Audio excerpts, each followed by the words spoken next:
Three new heroes are being added into the game this month. Who are they? Well, we have Aeris, Lyra, and Calista. Let's give it a quick preview and see what they are bringing to the table.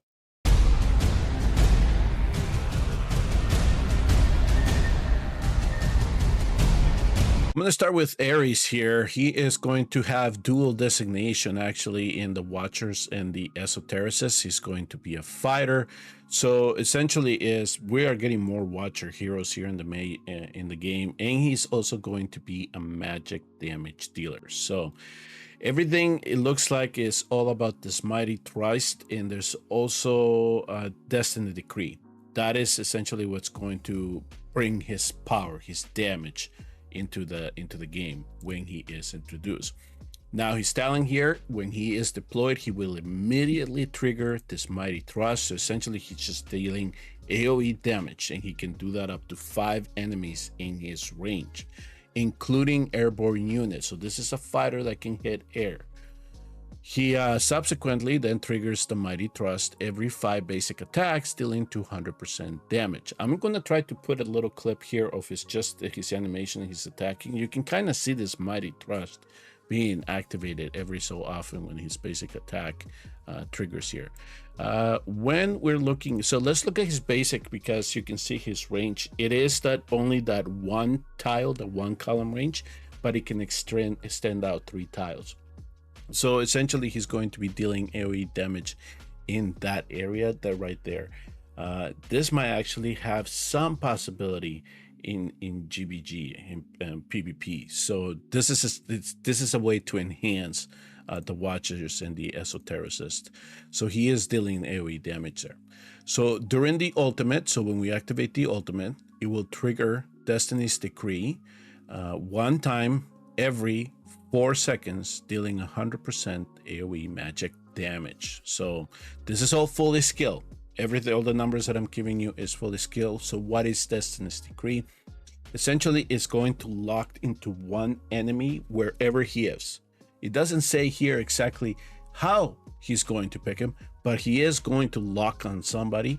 He will deal AoE damage one time to the target, and up to 5 enemies that are within that area that he targets. So it's going to be an interesting test when we actually get a chance to jump in and start testing him. His Righteous Fury, each time the mighty thrust is triggered, it increases the hero's attack by 10% for 10 seconds. So during that period, if you are activating this mighty decree, which you have enough speed and activating this mighty decree or mighty thrust, you're going to have the opportunity to keep up his attack at 10% each time the Destiny Decree is triggered. So the one where it's targeting the enemy at random, it increases the hero's attack by another 10% for 10 seconds. These attack increase effects can stack, so now we're up to 20%. So it gives us a little bit of room in the build, right? So we can try 2 pieces with attack percentage, 1 with critical damage, because he is building his attack, or we can just go full attack and see how much damage he can do. His ultimate is really interesting. It only lasts 25 seconds. He does have, for sakes of how much rage a fighter usually needs to get his ultimate, Kiss is pretty quick. And he also then extends 1 tile, so it goes from 3 to 4. Very interesting hero, at least on paper right now. So we'll definitely have some fun looking to see what he can do, whether he's an esotericist or a watcher. So his ultimate increases the hero's damage by 60% here, and the attack range by 1, as you can see here in the diagram. And during the ultimate, the basic attack can target airborne units. It reduces the number of basic attacks required to trigger talent by 2. Okay, and the ultimate's area of effect turns into a golden trammel, and apparently here you can then reduce the speed of your enemies. Oh, nice. This is going to, okay, so he provides a little bit of CC. Definitely very interesting hero. Let's look at his stats really quick, just to get fully level here. So you can kind of see here his HP, his base HP is 21. His attack is going to be 5308. defense 35, 71. He does have 2 block. He does have a very high cost, though. That is 26. So we are going to have to plan on bringing him on the board, especially in arena. We're gonna have to have a way to try to cut down on his cost. He do have him gear. His attack interval right now is at 1, but we're gonna have to see. So his auto regen when he's attacked is 5, when his basic is 10. Okay, so he can, I think he'll be able to fill out that rage bar really quick. So but 26 costs, that is a lot. That is a lot for a fighter. We'll see if that limits him. He might actually hit hard, and that's why we need a lot of deployment costs to bring him. But does that limit him? We'll find out. Let's look at his awakenings really quick. The A1 increases the basic attack range by 1. So it's essentially the range of the ultimate. That's essentially what it does. You're just getting that extra time. And then this golden trammel, the one that slows enemies down, also inflicts damage reduction. So his A1 actually mine looks decent. Attack 300 increase on the base. Well, so that's not a bad actually, which you can get up to A2. All right. During the ultimate, the mighty thrust deals an extra 100% damage 1 time. Okay, so A3, more damage. So that's going to be interesting to test. Penetration on 4, classic, standard with all the other heroes.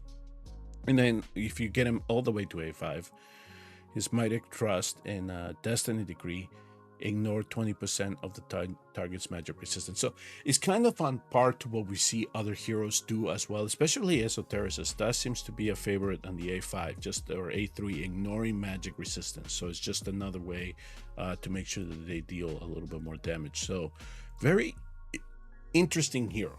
Very interesting hero. We will see what we can do with him. We'll see if he's a boss damage. I don't think he will be a boss killer.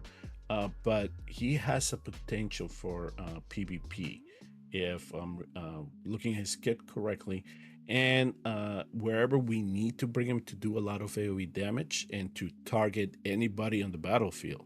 That's essentially what we're going to want to bring him, but we're going to have to figure out a way to generate costs so we can bring him in quickly. The next hero to look at will be Lyra. Lyra is a mage. She's also a magic damage dealer. She's going to be part of the Esoteria, and she is going to be an Infernal. So in Infernals are getting a little bit more damage. Now, when I read her kit, it was really intriguing. I'll tell you the match. One of the things that apparently she will be able to do is copy basic attacks, especially those of her allies, and more importantly, those of her Infernal lords. It looks to be what's going to be unique about her. So I'm gonna let me read this the talent here really quick. Essentially, it's the hero's basic attack has a 40% chance to generate this cosmic rift nearby. This hero can then maintain up to 2 cosmic rifts at the same time. Basic attack also inflicts magic resistance reduction on enemies. I will come back here to the cosmic rift here in a minute. Her basic attack, you can see her range is 3 tiles front and then 2 columns right beside her. So she has a very unique range for a mage, but it's certainly something that can surround her damage area. Now, her Rift Resonance passive. When the ultimate meter hits, if she only has 1 cosmic rift up, she will increase her basic attack by 25% for 30 seconds. If there are 2 cosmic rifts, then she will dispel 1 buff from the target. This sounds like Samurai viability, but we have to test it, all right? Especially bringing her in as an Infernal.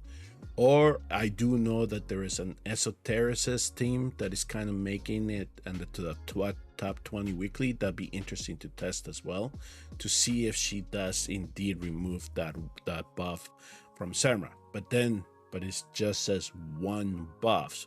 So I'm wondering if Samurai stacks the Aegis mode, can she remove it all at once, or is it just one stack? So we'll test that. We'll see exactly what that interaction is, but she needs to have 2 cosmic rifts for this to take effect. Okay, now her Celestial Confluence. So after the hero and the cosmic rift deal damage to the same enemy 15 times, just sounds like a boss, the boss hero, right? You have to be perennially hitting the same target. It increases the hero damage by 15%. This stacks up to 3 times, so 45%. That's a big boost. Now, the bonus will disappear when attacking a different enemy. All right, so yeah, so it does sound like we need to be persistently making sure that she is hitting one target at all times. So here is where the summon comes in the Starfall Strike, which is her ultimate. You can see 700. It's not bad. 400 to begin with. It lasts 3 seconds. Summons a meteor to deal 700% damage to one enemy in range. Yep. And so that meteor, I hope you can see it. You saw it in the animation. The other thing with the Cosmic Rift, though, and this is the intriguing part about her, and we will have to see how this comes up during testing. It mimics the same attack on one enemy in range when the summoner attacks. So that little Cosmic Rift that you're seeing, the attacks can be mimicked, including basic attack, the ultimate, and the focus fire attacks launch when Twinfin or Pyros activate their Lord skill. Sulkadens got left out. I'm wondering if that was done on purpose. We'll see. We'll see. And then mimic basic attacks, and the focus fires attacks only deal 50% damage. So, okay, so they're not going to be as powerful as the actual attacks that the original hero that are releasing these particular skills. But definitely, she will then, those guys will mimic that and then be able to add a little bit more damage. So, intriguing on paper, but we'll have to look to see exactly what she is bringing to the table. Now, let's look at her stats really quick. It does look like he's 4,983 base. Sounds low. We'll see how much damage it can do with that. So I'm not gonna completely poo-poo this yet, but it looks low. It looks low. We'll see how much what her multiplier is. 19 for a cast. That's regular for a mage. That's not too bad. And we definitely have the opportunity here. Her rage is yes, on par with everything. 10 with her basic attack. She has attack is 6, so she does gain a little bit of regeneration.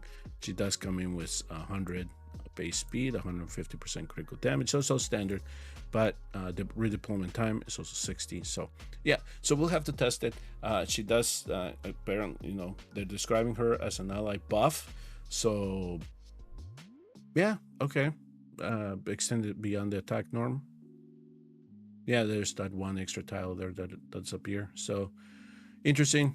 She does look interesting on paper. We'll give Lyra a look and see what she brings. Look at that hair. My God. That's very good design there. Let's look now at Lyra's Awakenings, her A1. Using the Starfall Strike extends the duration of all Cosmic Rifts by 8 seconds. More uptime, perfect, more damage.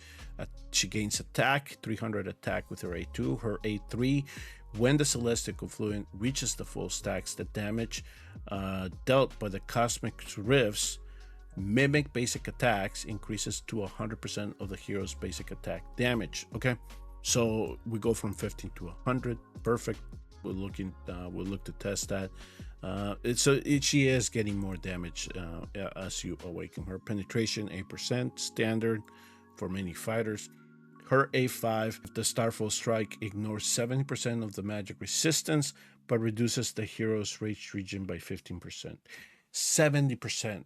That's a lot of magic resistance being ignored. Holy crap. Wow. Okay. Well, okay, we're gonna have to see if she can deal damage, and if this indeed does increase the amount of magic resistance that you can ignore. That's a lot.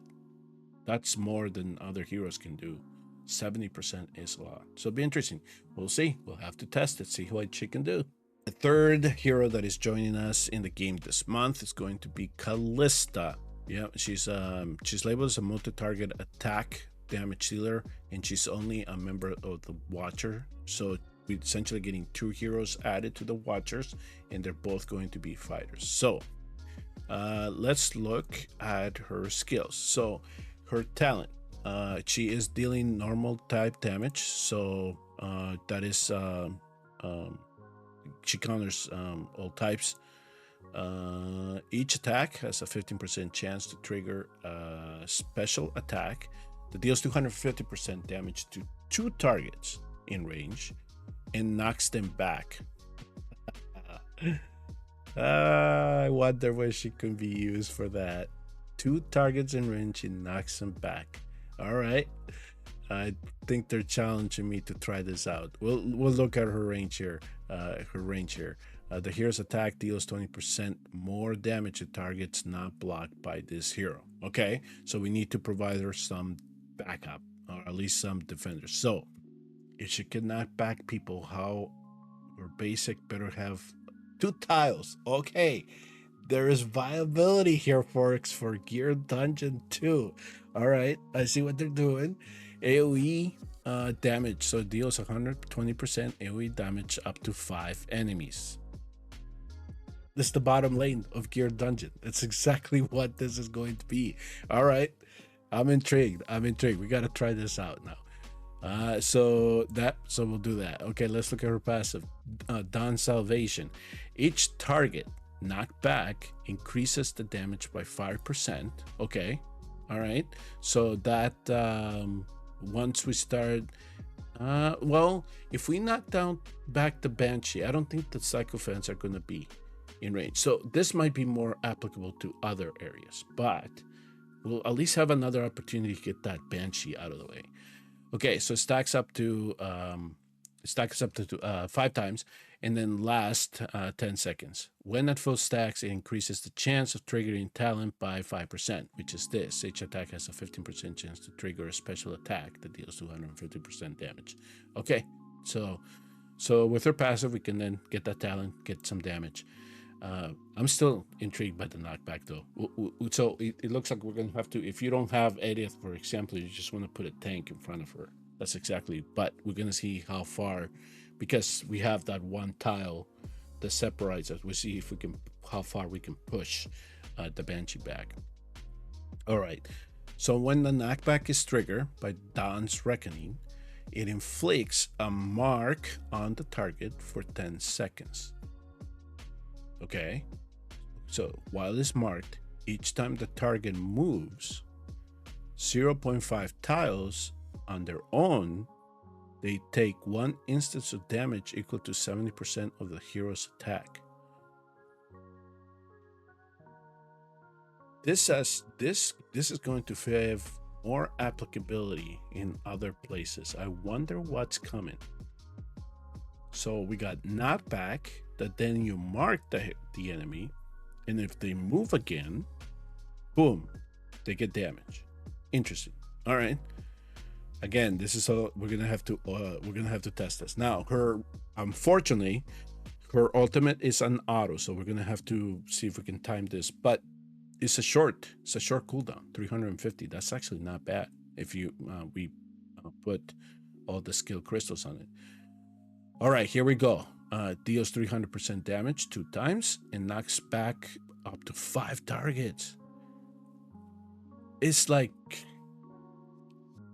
yeah. So it might be a counter to the Banshee, might be a counter to the Psychophants. This gal is going to be wanted to just put her in the bottom lane. You don't have to worry about things. It's essentially what is happening here. Now, here's the thing that is different from Edith, and we're gonna have to test this, or it appears different. I'm wondering if she can knock back elite demons, not bosses. I'm assuming bosses are not gonna get it, but the elites, because Edith cannot knock back the elites. It has to be just the standard demon soldiers. So we'll have to test that as to who she can knock back. But I think the Banshee is in play and the Psychophants are in play. That's for sure. All right, let's look at her Calista's Awakenings. It increases the ultimate damage by 50% and enhances the knockback strength. All right, at A1, we'll definitely test that. A2, she gains attack, standard. Now, when the talent is triggered, the knockback for it has enhanced strength even more. How much more? This is, okay. And affects 1 more target. So now she can knock up 2. This is intriguing. It's on paper is intriguing. We just gotta play around with it. All knockoff effects now inflict stun. It's just a CC menace. That's gonna be it. It's exactly what it is. Penetration with array 4, with array 5. When an enemy dies in range, the next base attack is guaranteed to trigger the talent. You're gonna get more damage. Perfect. Up to 2 times every 10 seconds. It's, oh man, this heroes on paper just look intriguing. It's just gonna be fun to test them out. I'll tell you that. I'll tell you that. All right, let me look at here at the stats, because that's probably something that you're curious about. Let me see here. So 5,000 attack, decent, not bad, not the highest, but not bad. We'll see how much it can do. Cost 20. We have a Volca that is 18, right? So yeah, I think it's doable. 2 blocks, 60 the redeployment time, and the rage regen. It doesn't really matter, especially how fast this regenerates. So yeah, so it only lasts 2 seconds, but at least this is going to be. She's going to be definitely an intriguing hero. I think that those that do not have Edith and that that might need help in Gear Dungeon 2 are definitely going to want to look at her.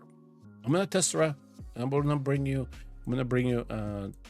some play in that dungeon, if indeed that's what she's meant for, and we'll find out how effective she is going to be. Okay, folks, that's a preview of the 3 new heroes. Like I said, I'm going to be testing them out as soon as I can, and I'll release those videos for you to see, just to kind of give you an idea where these heroes are going to be playable. All right, thank you all very much for tuning in and watching. Please do hit like and subscribe on your way out, and I will see you all in the next Watch of Realms video.